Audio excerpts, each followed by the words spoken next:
Hi everyone, welcome to a new video. And in this video, we are going to be doing a flip through of this finished sketchbook.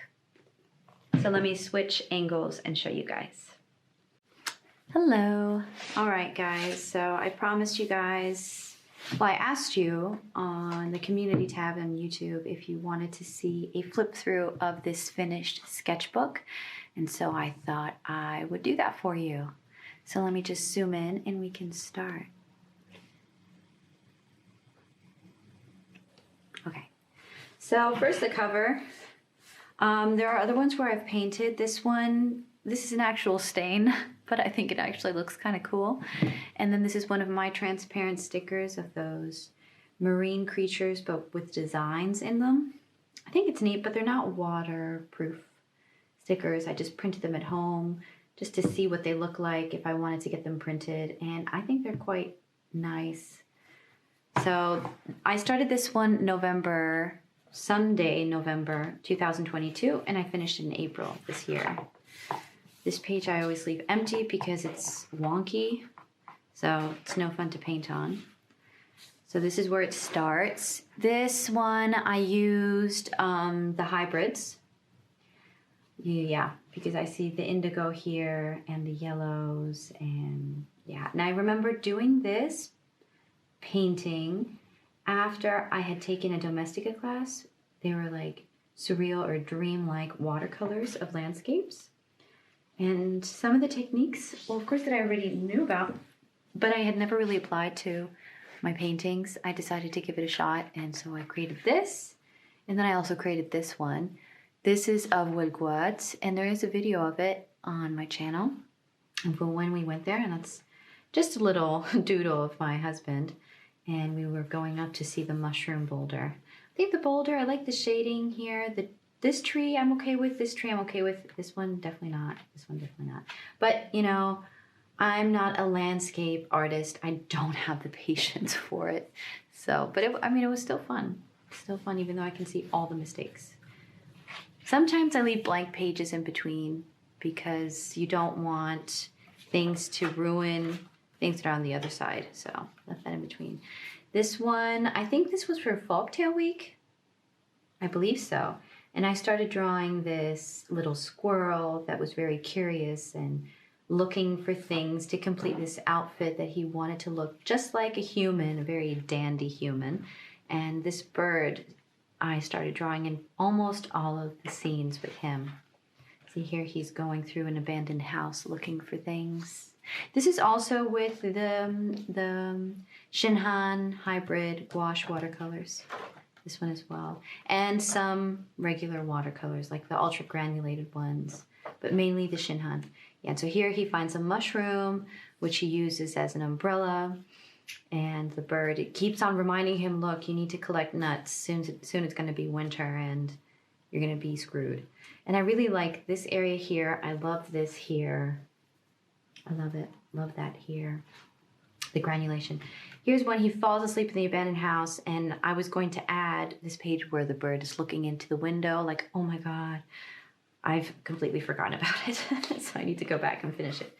Here it's nighttime and he's collecting nuts. I really like this sketcherly feel here of this, and I like how I did the stars, very sketchy. I like that. I like that in children's illustration. And here I used the white page to show that it was snowing when he wakes up, and you can see from the expression on his face that he's like, oh no, it's too late. I won't be able to find any nuts. And he goes to this tree, which I really like this tree. I love the blue in it. I love the red in it. Ah, love it. And his face. And I really love the yellow with the red. And so here he's just looking out. Of course, they're not in order. I would just go about and go back and forth with like the quasi story idea. I don't really have a solid story idea. But since it was for Folktale Week, I was just creating images. And since it was really like fast paced, I didn't really plan it out. Some of them aren't completely done. See, this is the man that he sees in the park in the autumn before winter, and when everyone's already collecting things. And he loves how he has a hat and a scarf and an umbrella, and he looks so proper and nice. And I love the tail of the squirrel in this one in the back. I just love that granulation. And the tree here, I used not only this Schinke watercolors, but an ultra granulated, and it was the volcanic brown from Schminke. That's one of my favorite browns, and I love, love, love this. And you can see some of it here too in the tail. I love it. So here in this scene, the bird is telling the two mice that you see in a prior scene of, maybe you guys can help. And I really like how the bird turned out, and I like the expression of the two mice holding up some berries to give to the squirrel. And here he's all dressed proper in his flower scarf with his nut hat.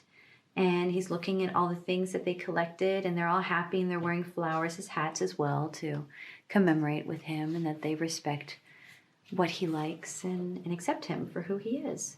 And so that was a little story idea, but as I said, it still needs to be developed. I like it to the point where it is a feasible idea to actually pursue and create into a story, but I'm not certain.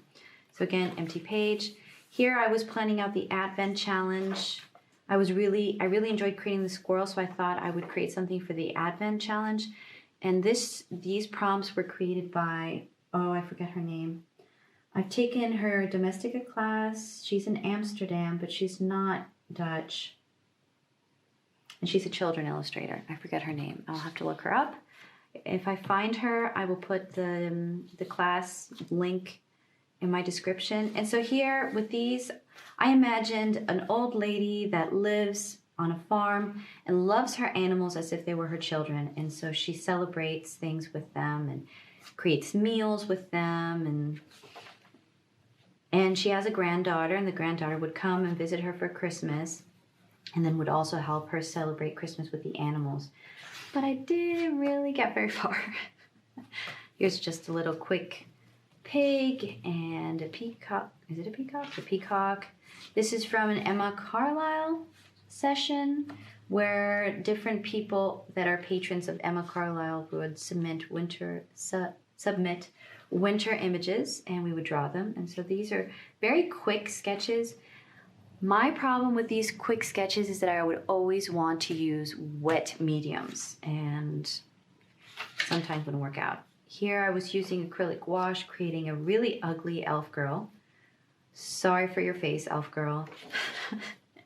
Here was another idea that I was pursuing, a little mouse. For some reason, whenever it's winter and Christmas, I always want to draw mice. I find them so cute and adorable. So this mouse was just doing different things. Here's this little house next to, like in a little corner of a house. He has a little house next to the shoes. Here this was a quick little sketch. Here he's telling some elderly mouse that uses one of those hearing aids from like the 1900s. Here's another elf. Again, I screwed up the color here with his face. Oh well. Here I was coming up with ideas for the Easter workshop that I'm doing. This was trying out the gouache, the hybrids, and I believe this was in a class I was giving. Yeah. I was doing little boxes, and then you would have to sketch very quickly several ideas. Here I was using the art graph brown set. I believe there's a time lapse of this or a video of this. I'm not sure. There probably is because I drew this when I got the materials. The only problem with the art graph is that they're so highly pigmented that they transpass the page. And so that's why I have that. So here I was just planning out a birthday party that someone hired me to do. And so I was creating quick little sketches. I love this granulation here. It was in February, I believe. And so I was just thinking, okay, I don't want to do something overly difficult for kids. And so I was just doing these quick ideas for them. Another blank page. Here, so there are these woods, the magical woods. I've spoken about these magical woods, and I think there's even a video clip of this boulder, and it looks like a dog's face. I absolutely love it. And so I was just quickly sketching it. I took my sketchbook out with me. I believe one day that I decided to walk the whole way. You can go through the woods all the way to the beach, Santan. And so I was going that way. I decided I just wanted to walk. I didn't want to be in the studio. It was a really nice winter day. And so I took my sketchbook and I came upon this boulder. And during the lockdown, we would walk a lot through these woods because it was within our range or where we could walk. You could walk like within a kilometer of your house, and the woods was there within that kilometer. And so we would go there. Here I'm just playing with colors. I like the idea. I think I would explore it more. I don't know if I would use a yellow wash. I don't know. But I do really like how the granulation works here for the ocean. I like that. I think it looks pretty. And of course I didn't finish it. This was for the Chinese New Year, the rabbit, where I used a page from my cheap sketchbook, painted it black, and then I drew this nice little springy landscape, and I used my acrylic inks, the fluorescent orange that I absolutely love, and purples and greens, and I was just craving color, and I think it turned out really nice. Some of the best drawings happen in your sketchbook. Here I was really into patterns, and so I was doing a bird, and I love drawing birds. Just, you know, experimenting, mermaid on a sea turtle, you know, as one draws. Again, I think this was something I was playing around with Midjourney, and I wanted to create something to draw. I had no idea what to draw. I really wanted to draw, but it was in one of those moments where you feel really blocked. And so I just input, you know, I think it was whale boat. And this came out, and I liked that idea, and so of course I had to put Franz in there. This is my son at the park. I just took a few materials. I took like a pencil with the ink pen, the Pentel ink brush, and then I think one purple Neocolor and like 3 colored pencils or 4 colored pencils. That's it. That's all I took. And he was just playing, and I decided to put a little baby bird in his hand, even though there was no baby bird. So this is one of my hidden worlds, and I love this. I love the red. So I first started out with this landscape. I don't know if I drew it all the way. And then I started covering it with acrylic paint, and I drew this, the bug. And then I used my pan pastels. And you get these really nice marks. Oh, I love it. I absolutely love this. I should explore this further. Here again, these are all Liquitex acrylics actually, but they're watered down. And I had drawn something on here, but I did not like it at all. You can still see some of like the yellowy green in the background. And I saw this picture and I thought I would just draw on top and paint it. But she's not looking at this luminous butterfly or moth. She's looking at something else. But being me, I added a butterfly. Here again, this was another moment where I had no idea what to draw. And I hate spiders with a passion. It's a severe trauma of mine. Severe phobia. Like if I see one and it moves, I will yell. And I cannot control it. I really try. It's just an impulse. I yell. I'm very afraid of them. Not to mention that I was bitten by a Kreuzspinne. So ever since then, it has exasperated my fear. Yeah, I had refound these metallic watercolors of mine. They're all golden tones. And I thought, you know, you really like drawing bugs, Christine. Why don't you just try? Just try to draw. I can't even say the word. Try to draw a spider. And being me, I added another eye. Well, they have multiple eyes. And a worm. And flowers. Here I was just playing around, but I really like these. I really like this here. This is with the palette knife and with the eco lines. Where I just put, it was a very wet page, and I put some eco line on here. And then I used the palette knife to create these marks, and I really liked it. And I added some gold here, but not a whole lot. And then a bird. And there's some, is there? No, there isn't. But I did some scratchiness here. Here's the month of March. Then I did this again. I used the palette knife here just to create some texture. I really like that. Playing around, didn't know what to draw. Drew that. Playing around, didn't know what to draw. This is when I went to Alcianopolis, and I was very lucky that my husband took care of our son while I was able to sit down and paint. And I didn't paint. I did bring my paints, but I didn't paint. I just had my pencil, and I was very shy. And it was also not the best lighting. I'd already planned going there with a group. And it's a good thing that I did it beforehand just myself, because where I was sitting to draw, it was very dark and it was very unpleasant to draw. Now where the, what are these called in English? Seals. Where the seals are was a bit better, but they move so fast. And I really like this one right here. Really like his face. He's so serene and happy. And so I came back into the studio and I decided to color and paint them. And here I'm using the art graphs. I use a lot of the art graph, but I use a whole bunch of other materials. I also use some of the Shinhan Pass, the hybrids. I also use the graphite stick. Here I actually use watered down acrylics, Liquitex acrylics, because even when you water them down, they remain so vibrant. They're beautiful, even watered down. Here's a penguin. And so I didn't finish painting these. I really like this scene. I might explore that one. Maybe do a lino cut with this. That would be cool.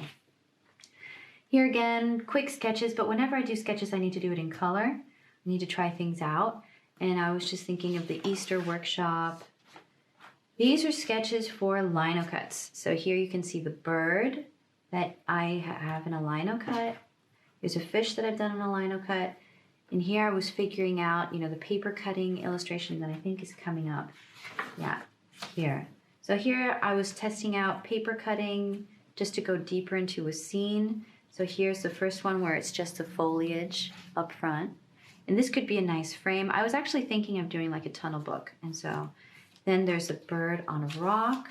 And then behind the bird, you see more, and I could actually add something here. That'd be kind of cool. Here you see a guy in a boat and he sees a mermaid and you see a lighthouse. And in this case, it's the Petit Minou, the local lighthouse that I love so much. And then you have a whale with the background. Here again, I was just playing. I wanted to play with color. Sometimes I just get the desire to play with color. And here I created a purple octopus, obviously, and I actually turned this into a lino cut. Here's another lino cut with a beetle. I love beetles. I absolutely love beetles. And here is a little printing of it, but I think I used a jelly plate. This looks like a jelly plate. Right. Here, this is just a quick and dirty, uneven. The horizon's uneven. Oh no. There the horizon straight, but now the Petit Minou is all crooked. Of the Petit Minou.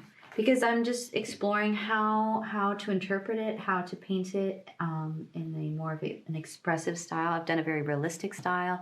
I've done more of like a children's illustration style. I've done it in lino cut. I like exploring the same theme in different mediums and seeing how it changes. Here's a dolphin that I was thinking of doing as a lino cut, but I ended up not doing it. Again, I wanted to play with color. And I seem to gravitate more to reds and oranges and yellows. Here's another lino cut that I did. Of course, the cheek turned out wonky. Oh well. Here's another lino cut of Franz in a teapot with hot water as if it were a jacuzzi.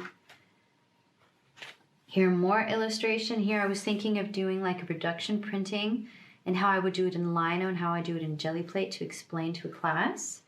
And here I was trying to figure out how, like, if I were using a jelly plate and I wanted to print the scene, which parts would I need to put where and which parts would I need to cut out or to leave attached? And I needed to write it down so that I knew how to explain it to students. Here's another lino of a puffin. And here's just a cute little illustration of Franz on a huge flower.